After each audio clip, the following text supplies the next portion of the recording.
Paul, do you see it already live? It should be. Or is it still pre-live?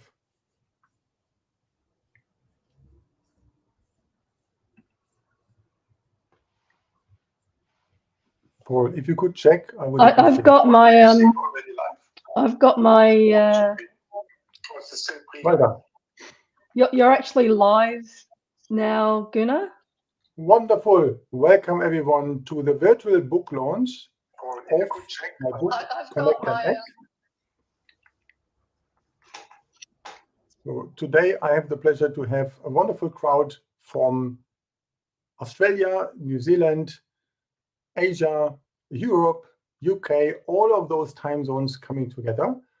And we run this out of StreamYard, and that is further streaming this into LinkedIn, Facebook, YouTube. And I'm very happy to have a range of colleagues with me, those who I know from my own social selling journey. So I would like to introduce myself as well, and also everyone we have on the call. You can see it maybe on the slides. So we will have Sue Parker from their group, Michelle from her own Mindset Michelle TV show, Shuba from Job Adder, and Paul ex-Dropbox. And I would like to get started with this launch. I used to run a range of webinars. That was an easy thing using Zoom and have it rather in a silent mode. But here now as a LinkedIn Live, Facebook Live, and recorded into YouTube is a little bit different. This is the second launch of this book. The first one was on my birthday on the 4th of May in Sydney in the Castle Boutique Hotel. That was very nice, enjoyed that. And I thought it would be great to run a launch event in a broader sense for everyone around. And those who are with me today, welcome.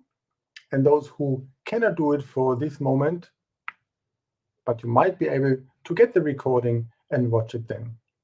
So what I will do today is also have a range of experts with me, and we will go through a couple of topics together. So first of all, for those who don't know me yet, so my name is Gunnar. I'm a senior partner manager. I work in the IT industry, and I'm also a content creator and a book author. This is not the first book. It's actually my book number 24, but it is in reality my first book written from scratch in English. My first book totally self-published and not relying on any major publisher like my travel books that I published in Germany. This book has 7 chapters. They all start with a C. 4 of them are the more meaty chapters, and therefore to all of these 4 chapters, I also will have a range of experts there who can add some further thoughts. There's an interesting journey how I got started to write this book. For those who might follow me a bit longer, I started when I came to Sydney about 7 years ago for leadership studies. I started to realize that Australia is much more active on LinkedIn already back then compared to Central Europe. So therefore, it would be very worth to be active on there for networking purposes and to build a network. I came on a term which is called social selling. And that also is what this book is all about. I learned many people over the time to help and support in a mutual way. And I would like to thank at this stage to all 33 contributors with everything that they added to it, being it a half page or even an interview of 3 or 4 pages. And also my exact editor, Karen, my graphic designer, Josephina, and Andrew, who printed the very first books for the launch event. Thank you to all of you. Without this, the book would not be possible. So what is social selling? There's so many different definitions. Here is mine. Social selling is a clever approach of using social media and digital tools to enhance business conversations. There's a lot in it. And how we get into this topic, how we make this happen, I found that back in the days when I used Lego bricks to build something, it also works quite well here. Let me show you what I mean with that. So imagine we are on LinkedIn. we need to ensure that our personal brand is somehow covered. I call it complete. That is the first regular step. Also in this book, the first big chapter, which consists of 10 double pages, where the reader can see from the top left to the bottom right everything about the personal brand on LinkedIn, or digital reputation, or whatever we call it. So it's basically our representation to the world. If we want to use Lego to build a tower, it gets only higher and higher, and we stand in front being so small. We never get started. For me, it's a time activity which goes to the right. So I started with a white rough echelon to then put out towards the horizon, not towards the top. So the first step is complete. When we have done that, then we add the step which is called connect, which is represented by another 10 double pages in the book, highly practical. It is all about how to find the right people for the connection, for the network, how to connect with them in a sustainable way instead of just clicking on connect, and then how to build relationship with them. It's not social selling just about selling. It's not about sales. It's not about pitching someone. So that's all covered in that topic. So when our brand is in order, when we know how to connect well, what we do then is to add content. And that is where the magic happens. Content is where LinkedIn turned from an online CV platform, as it has been created exactly 20 years ago, into what it is today, which is a content machinery. I call it, it's my newspaper. And from there, when we know how to work with content, that means we comment well on others, we create posts from someone else and share it with our own commentary to our network, and then further we also create our own, then we can do something with it. Because real content, which is hitting the network that we want, based on a profile that is in order, will turn into conversations. So this means the last step here is called convert, and that is exactly where then everything comes together. And you can guess it's a circle. We start again to connect with others, to put more content out, and then we convert it further. And every now and then we put another red brick on it to fine-tune our digital reputation on it. So that's how I created the book. It's these 4 chapters: complete, connect, content, and convert.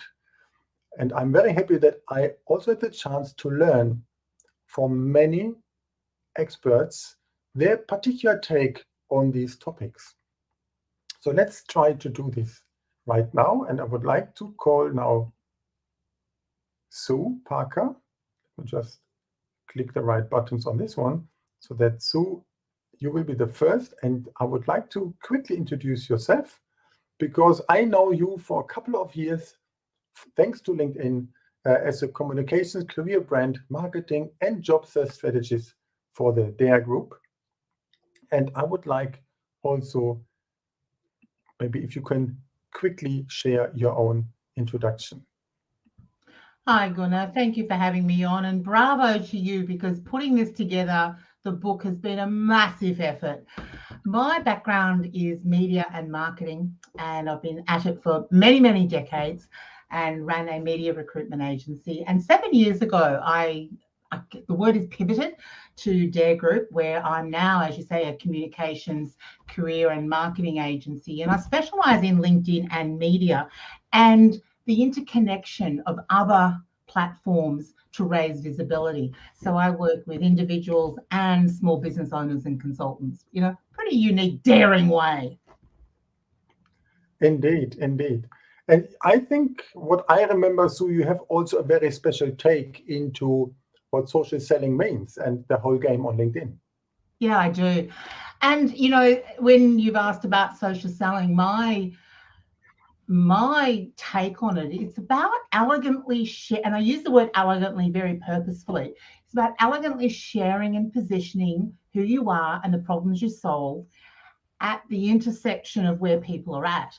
And it does involve being in ethical, genuine, honest intent, and you want to inspire conversations and relationships. And look, social selling, social marketing, it's all part of the same thing, but we're here to solve problems in a collegiate way. So I sort of have a bit of a different slant, but it does encompass the touch points of elegantly sharing and showing up. Yeah, showing up, you just mentioned it. And if you look here on the slide, I added a quote from Chris Ducker into the book. Your personal brand is what people say about you when you're not in the room. So I think the whole topic of how we conduct our business is something that can be seen. Particularly, you are very good in talking about things like integrity and how to do the right things. So could you tell our readers a little bit more about that? Yeah, sure. Ethics and integrity, reality must meet rhetoric. And a perfect example, I think, when we're talking about LinkedIn and visibility, is how often do we see someone's profile, read it, look at their photo, think, wow, this is tremendous. Their vibe attracts your tribe. You feel connected. You feel that there could be some synchronicity there and some opportunity. And you meet them and it's like, is that a different person? You talk to them. That doesn't sound like what I read. So integrity and ethics is about that conjoin of that reality meeting the rhetoric and being honest in the intentions. We can't be what we're not. Not everyone's going to love us. Not everyone's going to like us. So the best we can do is be who we are in an honest, integrity way. And that has such a foundation, I believe, in genuine social selling, so that you don't lose trust. We're in a trust deficit generally in the world. And, we want to ensure that trust and that ethics is about saying what we, as I've written in the page that you've asked me to write in the book, wonderful book, saying what you mean and doing what you say. And you want surprises, but good surprises. You don't want to be surprised negatively. And so it is about social selling and that genuine intent of showing up in your tone, in your voice, without pretense.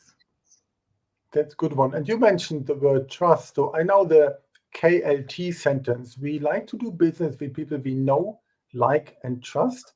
I would also add with those who educate, entertain, and inspire us. But which are the challenges that you see in this whole trust and personal branding area? What's the difficulty? Yeah, great question. And, I must admit, I diss a little bit the know, like, and trust. I mean, trust is something we want to trust people we like. And we often like people because of personality, but personality and character and trust is two different things. And it can fall people prey to it. But trust is also about, is what you're communicating on LinkedIn true? Is it true? People are often deluded by followers, large networks, which can be bought, can be engagement pods, and all these things which delude and erode trust, because we want to believe that what we see is truthful and that hasn't been gained or in some way paid for or in some way manipulated. And so trust has that. I think trust is more than just, what does trust mean? I think it means that there is an ethical conduit behind everything you write and how you communicate and the language you use to back up your personal brand. Yeah, that's a good one. So if you take this all together for someone who obviously is on LinkedIn already and would like to turn it more from a passive profile into an active attraction-based profile, but do it well, with integrity, not pitching, but do it really well, so that others would perceive the person accordingly. What tip would you give to someone? You got some great questions, Gunnar. They come from a marketing and a media mindset. And when I talk about media mindset, I mean, I'm a journalist part-time, but a journalist asks lots of questions and inherently is curious and is inherently trying to solve issues. And coming from that perspective in everything you do, in the content you write, the connections you make, the conversations you have. So it's very much mindset driven and how you construct that and be deeply curious of, wow. And curiosity is also not taking everything at face value and asking great questions and being deeply interested in better solutions and not just the status quo. That would be my biggest suggestion for people. That's good. Really like that. So there's a couple of things to really consider to get our personal brand out there. But it, of course, doesn't really stop only with having the profile done, but it is basically what we are living. And that shows them that the trustworthiness, but also the integrity in the way how we work together. So thank you, Sue. Really like this. And what I also took from it, from the discussion that you and I had over the years, is that you have the chance with your journalistic background also to research more. So there's one term which I learned when I worked at Hootsuite, which is not just social media marketing, but social listening. And I think you're an expert also on researching, figuring out what's really going on, to go deeper than only taking something face value. And if memory serves me well, didn't you write a book about hashtags? Was it 400 or 600 back then? At first, well, yes, and thank you for that lovely compliment. That's very kind. The first book I did in 2000, and it was during the COVID, when COVID started, and the hashtags on LinkedIn exploded, excuse the pun, of COVID working from home. That was 400, and I did new research of the top 600. No one has, and it was hands-on, a lot of effort and to put that together, and it's still very, very relevant, and it's still, there's been no real changes of hashtags in the last 3 years at all. They're all fairly consistent, the top 600. Thank you. And one practical tip, I took that book back then. I figured out I never posted about and used the hashtag innovation, which from your book back then had 39 million followers. But then Paul, who's at the end of this LinkedIn Live session, shared with me an article which apparently worked quite well. I shared it further. It had something about innovation, but using the right hashtag got me a viral post. Viral means 3 times your followers, and even more was impressions was more than 100,000. So that was a nice one, but it started using the right time, the right content, the right audience, and the right hashtag. So thank you for being a pioneer on this one. And also, so thank you, Sue.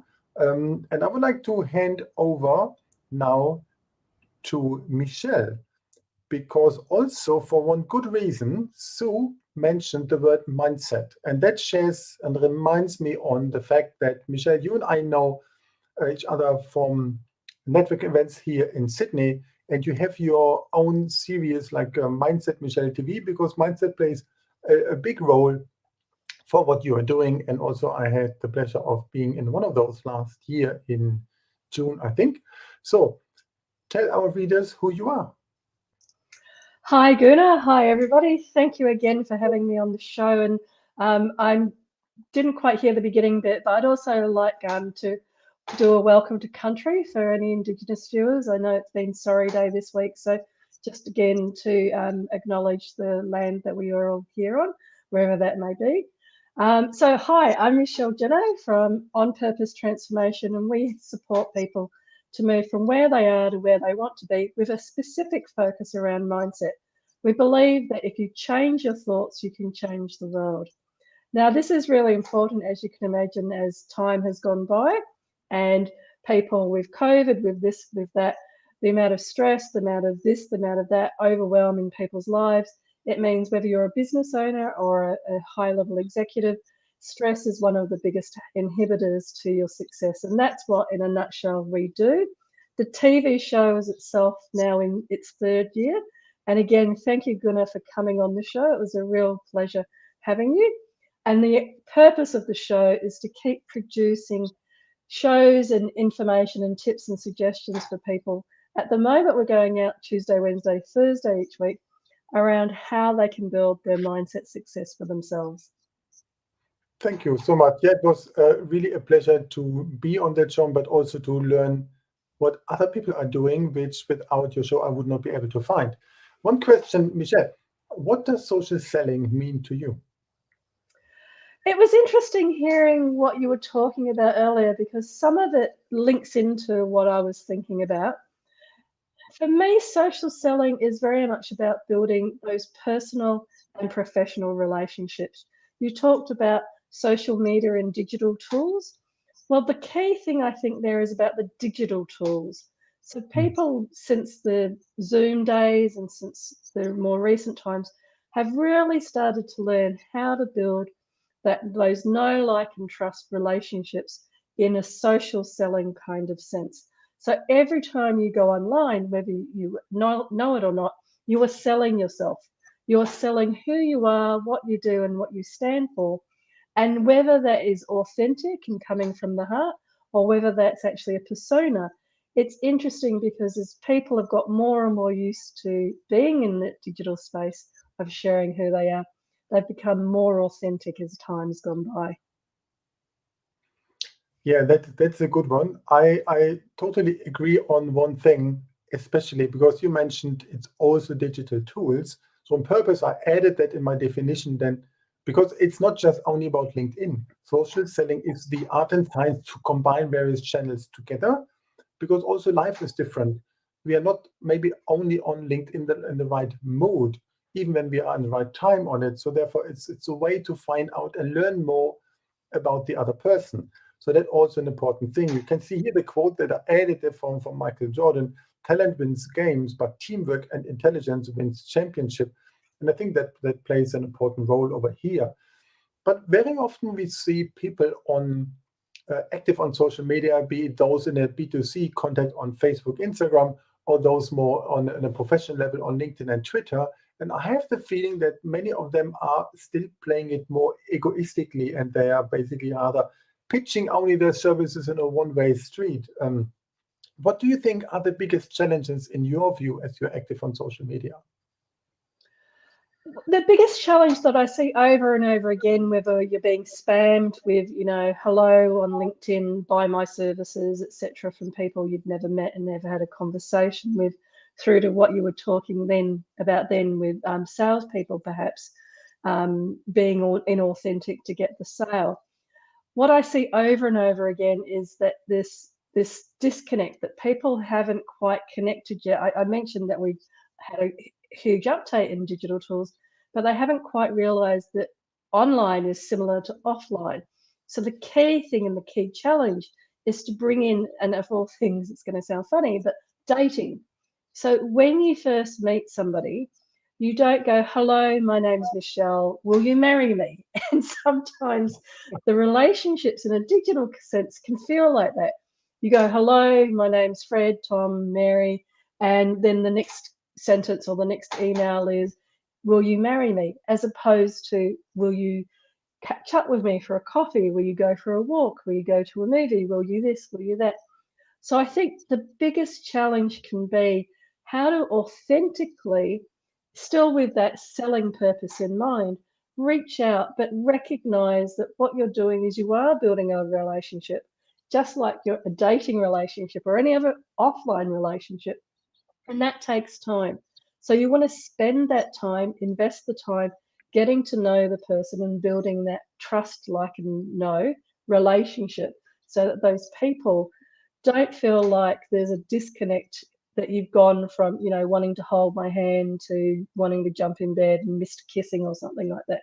So it's all of those different important stages of dating that are similar to when you're talking about online type of relationships for social selling, that you need to go through them and build those relationships and take the time to go through those steps.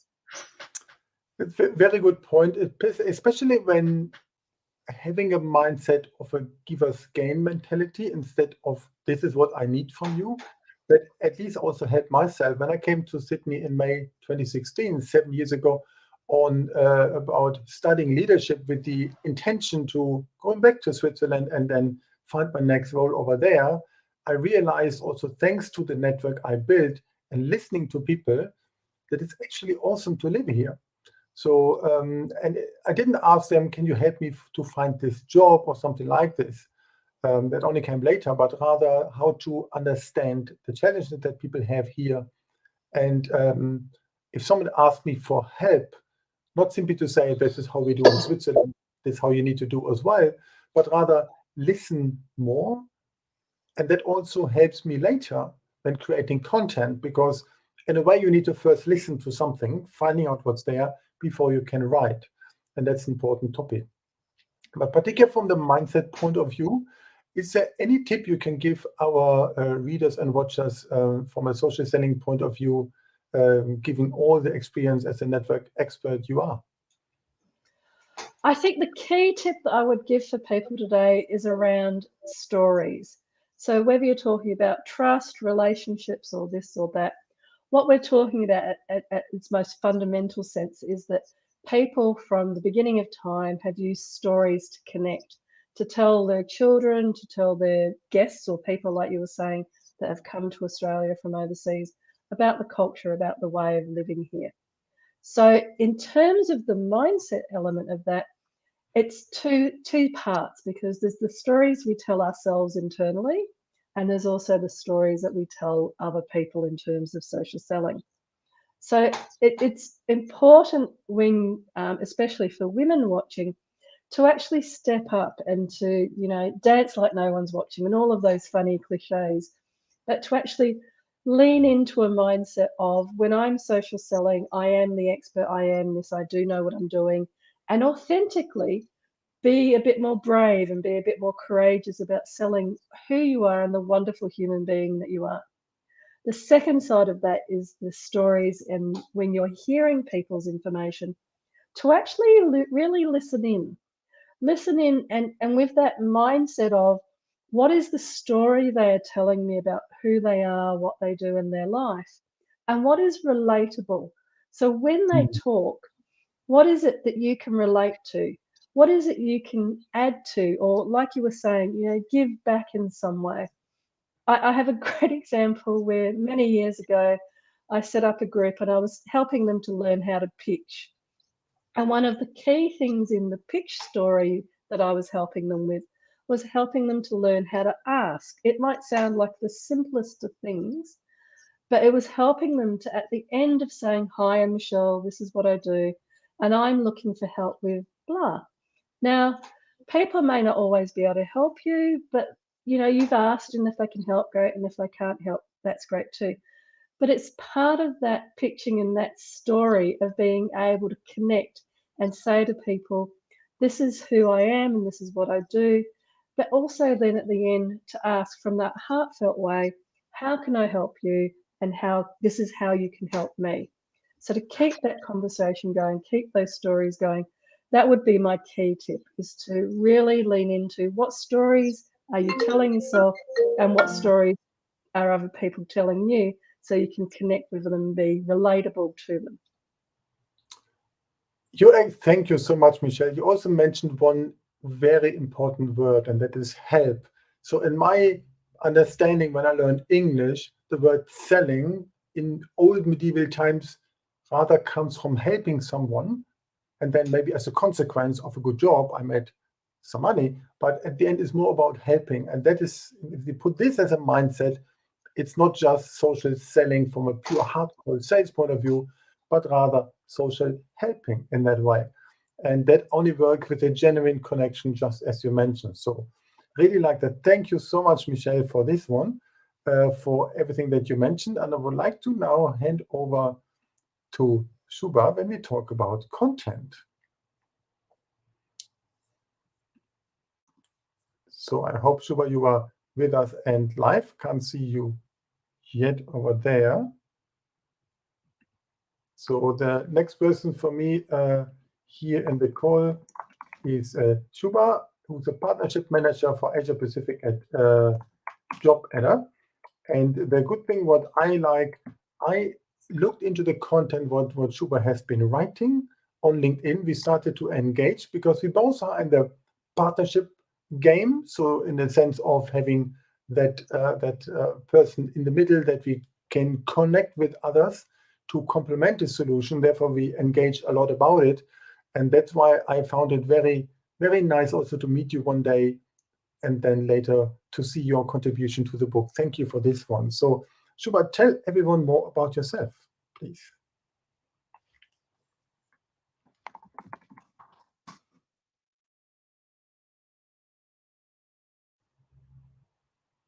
So you should be unmuted from my side. So let's see how we go.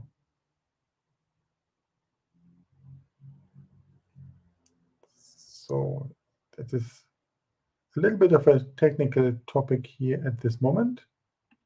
Hope it works because we tested it beforehand when everything was good.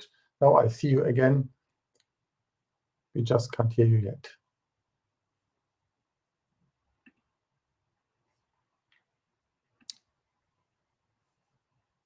Not yet. So the audio can be sometimes tricky on the platform that we are using, which is StreamYard, and there in the back office there should be a button there on your mute and your audio settings, and that I hope you can make that happen. So something that I would like to talk as an introduction here until she is ready about content. For me, not only what's written there, content marketing is a commitment, not a campaign. Content is that glue that holds everything together here on LinkedIn.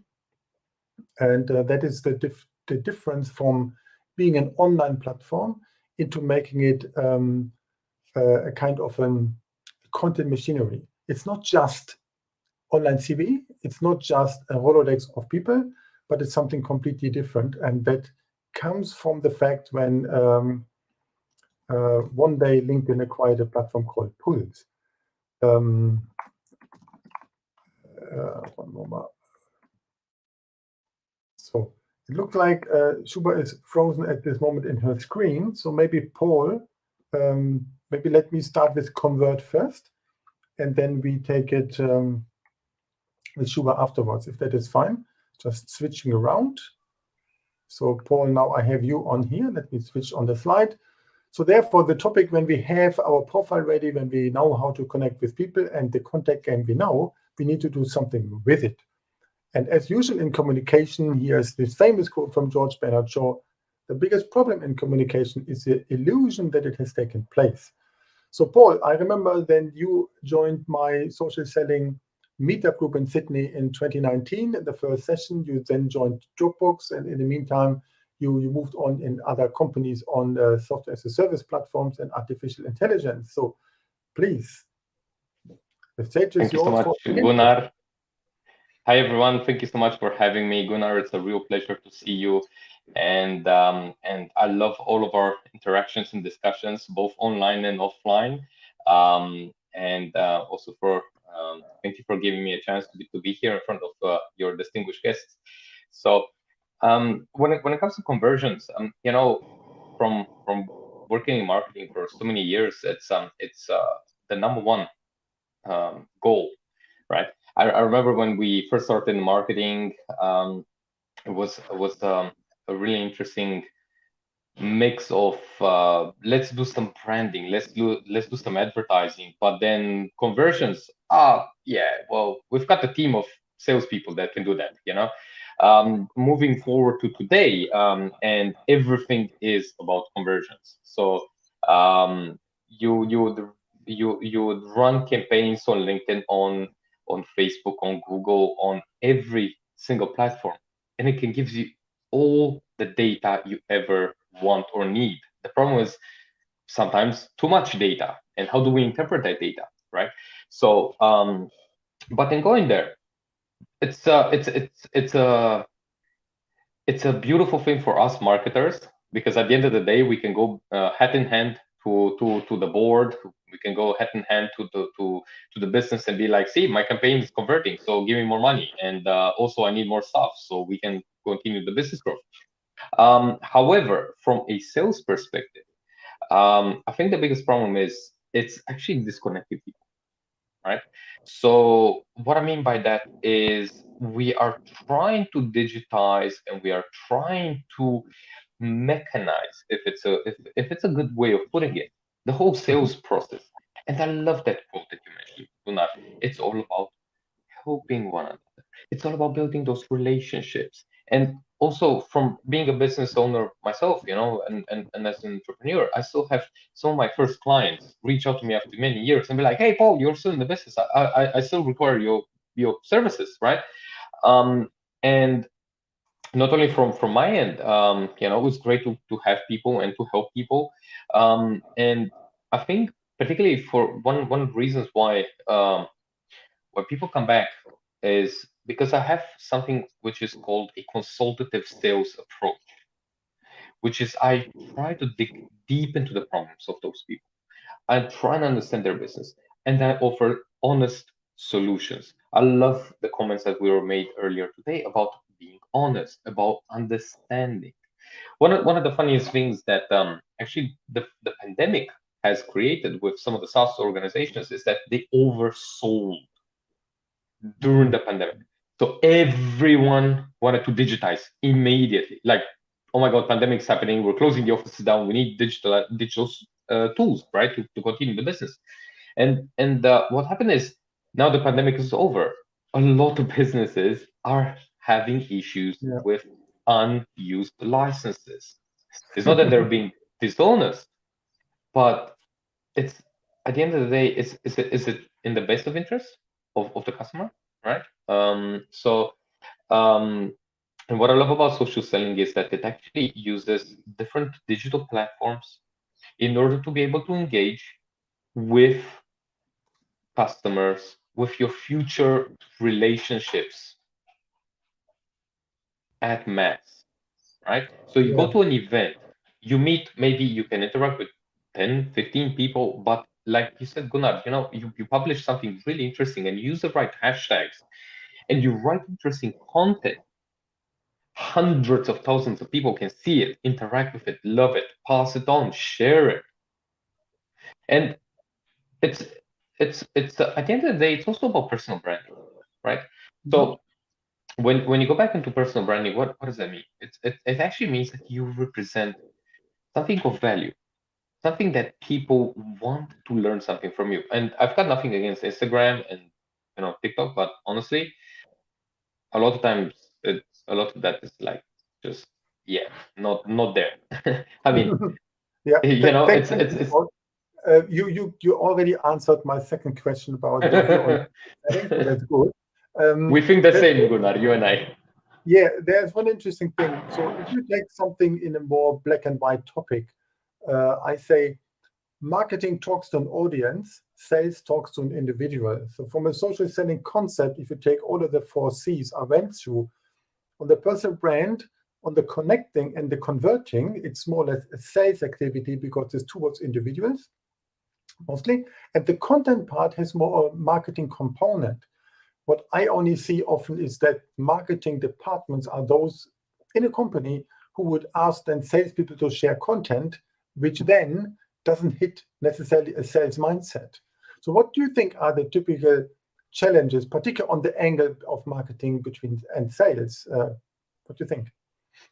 Look, to be honest, mm, one the most important um, the most important stakeholders in any businesses that I've ever worked in are the salespeople. Because the way that I see marketing and sales, they're two sides of the same coin. In marketing, I need my sales team. I need to understand if my campaigns are working, if the leads and all the and everything that I'm delivering to them is converting. Back to the point of conversion. And at the same time, the sales team rely on me and my campaigns in order to generate the pipeline that they need in order to be able to close. So at the end of the day, hug your salesperson or your marketing person, depending on which side of the coin you are. Build those relationships, and that kind of relationship will transpire into the client as well. Yeah, that's good. And I like also that these two sides of the same coin approach. I worked in marketing, I worked in sales. I agree it needs both, like yin and yang. So that sense that fits very well together. So Paul, what is the one tip you can give to our readers? The one tip, read the One book. tip on social selling. Thank you. That's a good one. That's one thing what I No, like. in serious, like in terms of the social selling, don't just read the book and be one of those people that reads a book, takes a selfie, and just leaves it on the shelf to like gather dust. Use this as a as something that I've really appreciated about our interactions, Gunnar, which is use it as a tool to enter into the mind of Gunnar and learn from all of his experience and everything that he's gathered over the years. Because I certainly developed a lot, like just hanging out with you at different events, becoming best friends along the years, and following you and be trying to be a part of every one of these events with you and reading your books. I think it's a great thing to pick up the book, read it, and then continue picking it up again and reading it again and again until they can perfect that knowledge. Paul, you bring me on one idea. Thank you for this, because I asked the general manager of the hotel where I had the book launch, the Castle Boutique Hotel in Sydney, where I'm also serving on the board. And I asked him if he would read the book. And he said, today is an issue of attention span. People don't read books that often anymore because it looks like a long piece of text. And that's why the book basically has a double page on every topic. It starts on the top left and goes to the bottom right with 4 tips to put it into action. So it acts like a reference. If you want to know something, I just have been there on the page of carousels, for example, or I can go to how to use templates and how to be connected well and how to do this or that on the profile. It's all basically a double page with putting it into action. That's why also I called it Connect and Act, because it has an activity point of view. Thank you, Paul, for this. So now I am happy to welcome Shubha. So then back to the introduction. Hi, now we can see you. So please tell us who you are, what you do. Yeah, look, and apologies for the technical difficulties earlier. I'm Shubha. I'm the partnerships manager here in APAC for recruitment software company JobAdder. And I suppose prior to joining JobAdder, I was a marketing and PR consultant working primarily to startups and scale-ups of B2B tech companies in the ANZ and APAC region. Good one. And what I remember that we chatted and we met each other first on LinkedIn based on content, because you're working in the software for the whole game of finding jobs. Typically, in my observation, globally, that people are in particular in sales roles, they would use LinkedIn maybe to research about their prospects, but they would not really use social selling activities to be active on the platform.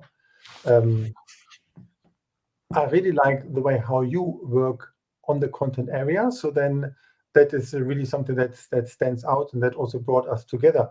So what is your view on social selling?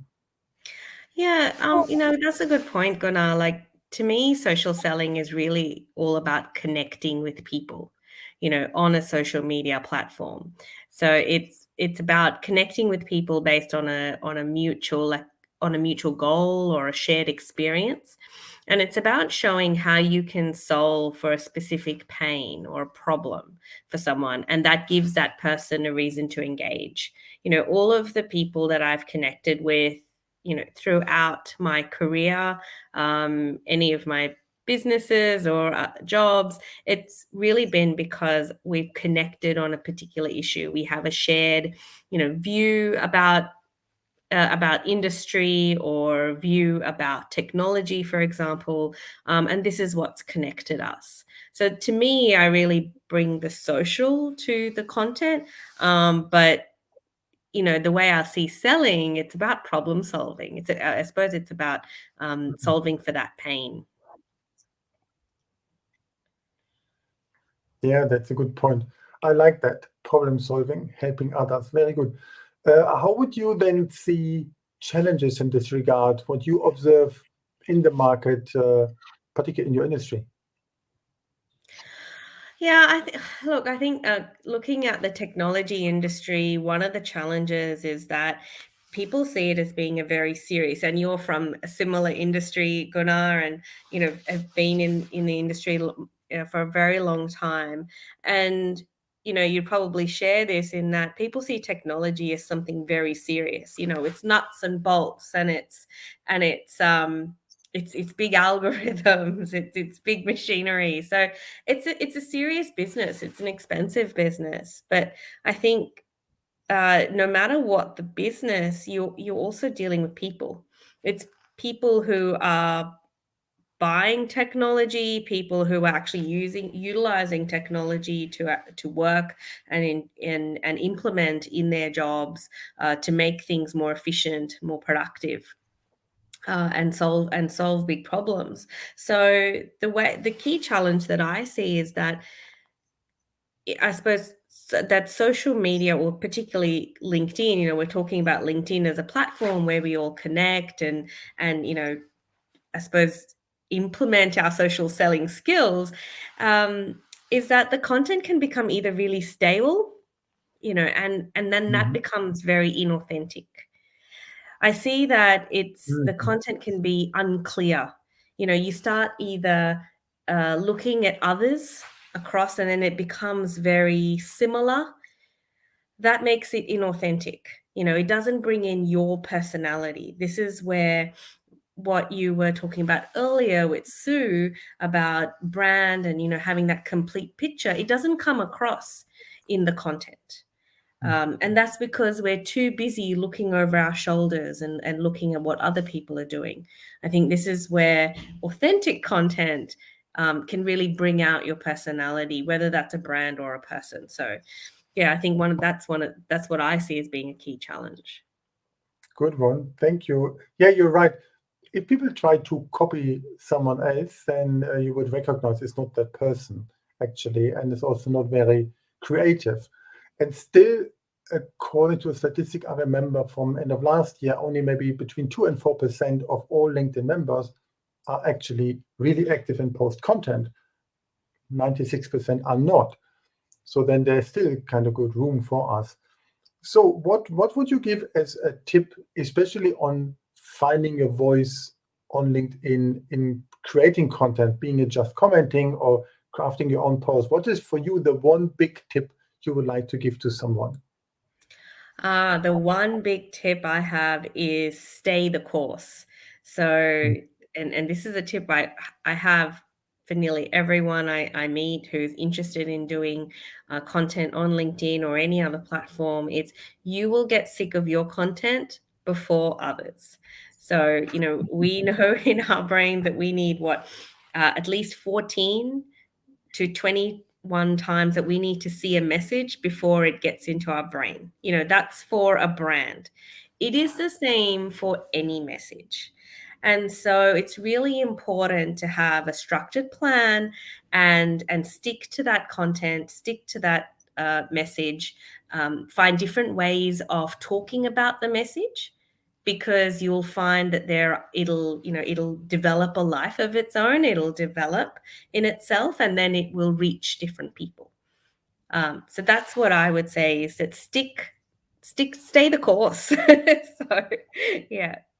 You hit a very good point. I started in mid of November 2018 to write weekly for the idea of 2 months about social selling, the various aspects, because back then I had not a program, I had nothing basic, but I learned. I thought, okay, let's write what it actually means. But I stick the course. So today marks my episode number 237.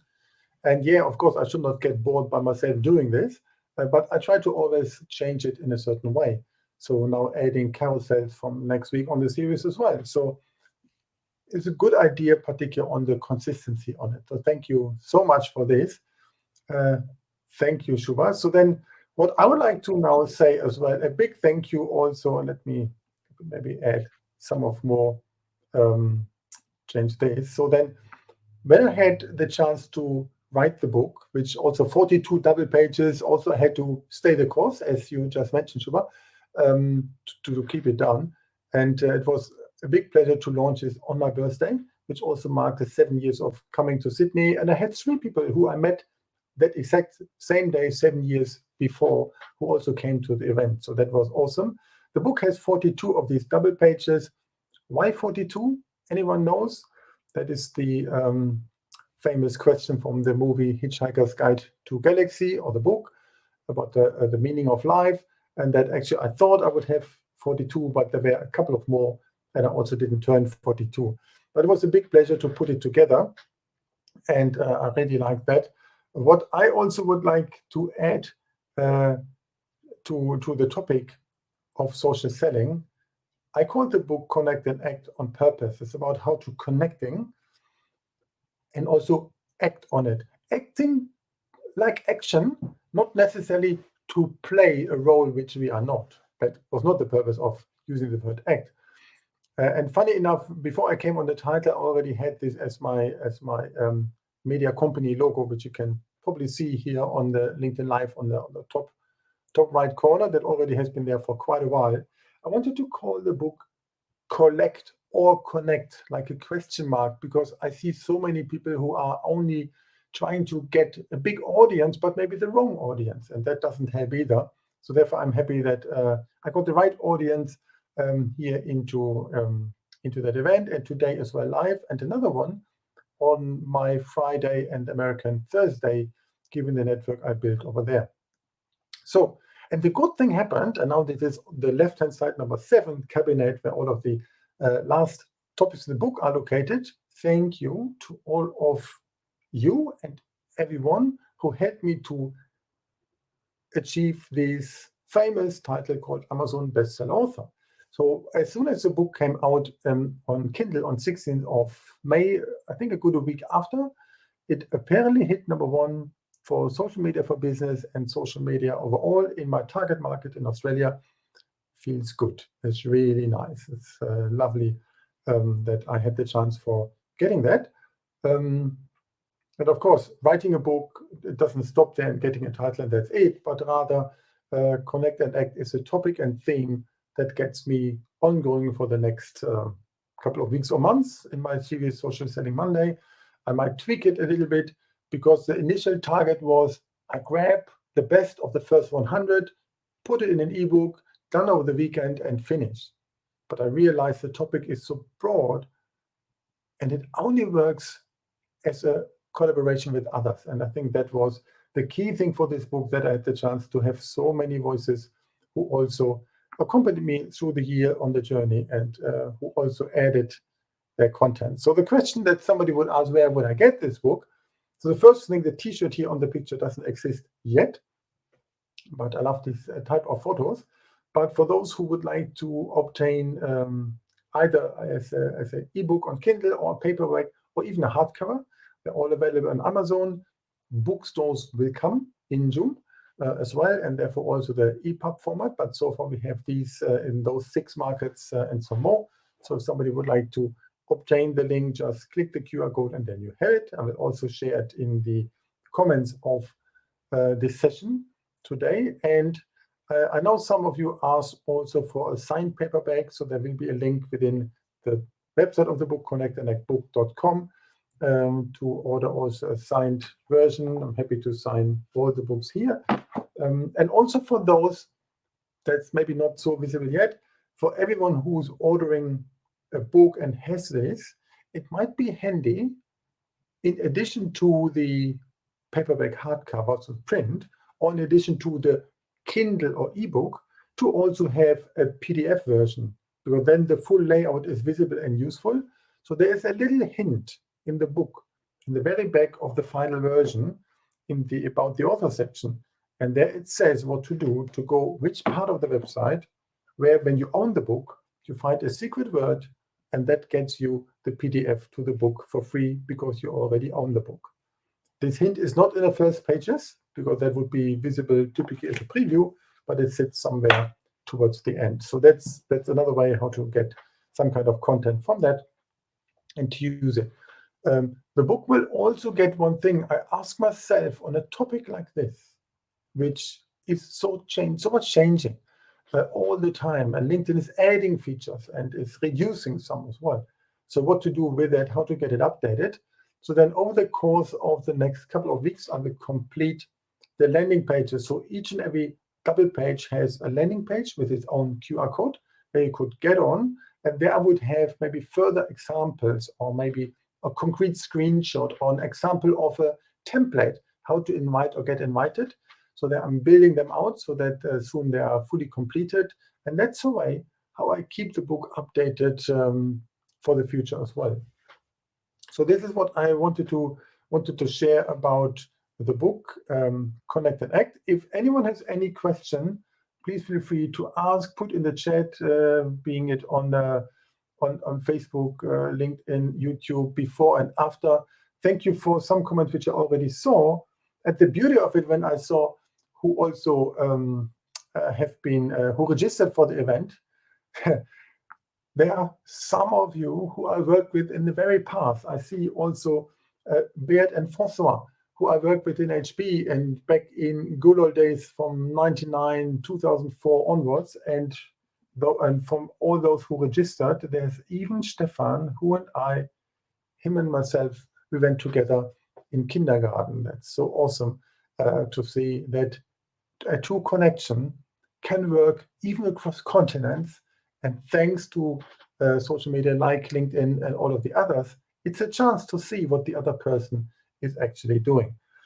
So that is what I wanted to share for today. Is there any further question from anyone? Happy to add something? Let me also add our panel back in.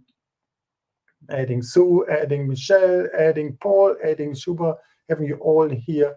So thank you so much for being part of the show for today. Anything from anyone else to share? You're all muted. I know. I think just to say congratulations again, Gunnar, on an amazing launch and an amazing book. Thank you. Thank you, Gunnar. Yeah, Thank you. here. Thank you. Well done. And go ahead, Sue. I'd like to say that you are a really great example of generosity. And there were so many things I was going to say in tips as well. And being generous of spirit, genuine generosity is just the fuel of social selling and social marketing. And you're a great example of that, that inspires. Thank you, Sue. And you know what's so funny? When I just mentioned that that Stefan registered, he also sent a nice comment. Yeah, Stefan, we know each other for about 50 years. Time goes by. That's quite funny. So good one. Thank you, everyone, for joining. Also, those I see comments from others I worked with over the years, like Etienne, like Gras, like François, like Alistair and Belle and Danny, and so many else. Thank you for that. And looking forward to seeing more from you, questions coming in as a reader one day. Always open for this one, for the feedback. Thank you, everyone. It was a big pleasure to run this event. Also with thanks to Sue, Michelle, Shuba, and Paul. Thank you, everyone. Thank you. Have a good night. Thank you, Gunnar. Thank you, everybody.